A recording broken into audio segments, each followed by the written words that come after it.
Hello बच्चों, let's see the question. The question say if x1, x2 up to so on xn are n values of variable x such that summation I goes from 1 to n xi minus 2 is equal to 110 and summation I goes from 1 to n xi minus 5 is equal to 20.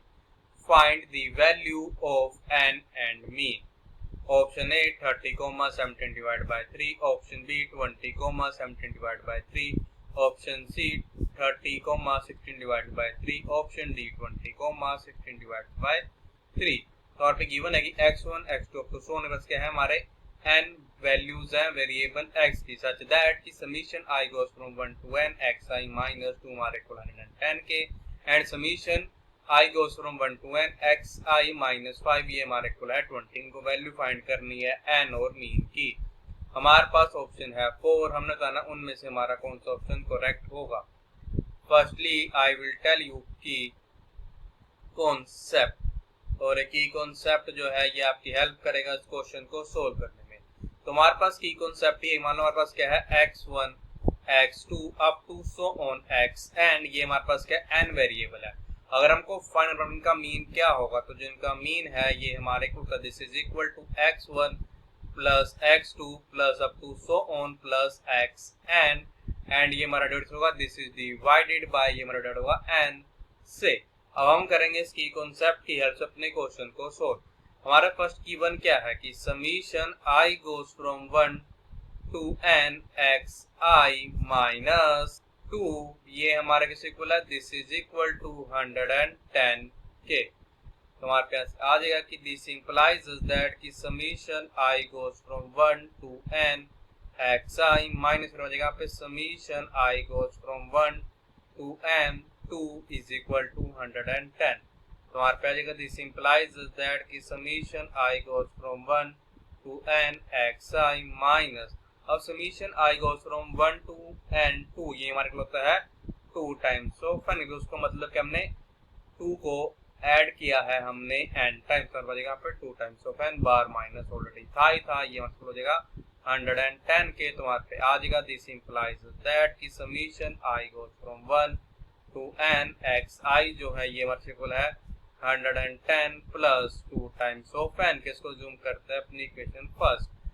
Also हमारे पास ये भी given था कि summation i goes from 1 to n xi minus 5 ये हमारा किसे equal है this is equals to 20 ये हमारे इक्वल 20 के. तो आ जाएगा कि दिस इंप्लाइज दैट कि summation i goes from 1 to n xi minus बचेगा फिर यहाँ पे कि summation i goes from 1 to n 5 is equal to 20.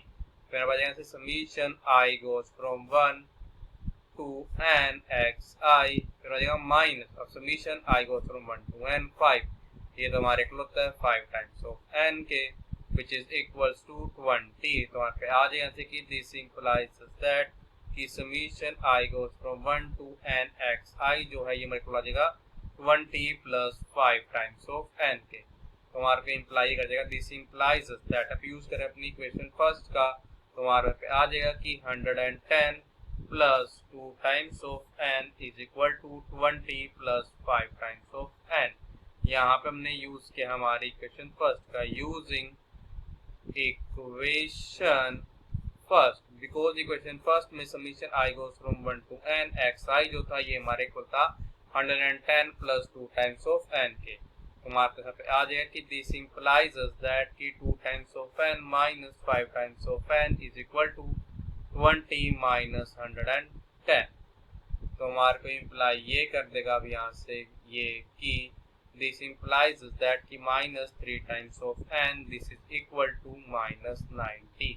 Minus से हमारा माइनस कैंसिल हो जाएगा. this implies that n is equal to 90 divides by 3. तो हमारे पास आएगा this implies that n हमारे को होगा 30 के. तो अब देखो हमारा जो इक्वेशन फर्स्ट क्या इम्प्लाई कर देगी इक्वेशन फर्स्ट implies that की summation i goes from 1 to n xi जो है ये हमारे को है 110 plus 2 times of n implies value put करते हैं यहाँ पे n की. तो हमारे पास summation i goes from 1 230xi, ये हमारे को होगा 110 प्लस बचेगा पे 2 मल्टीप्लाइड बाय 30k।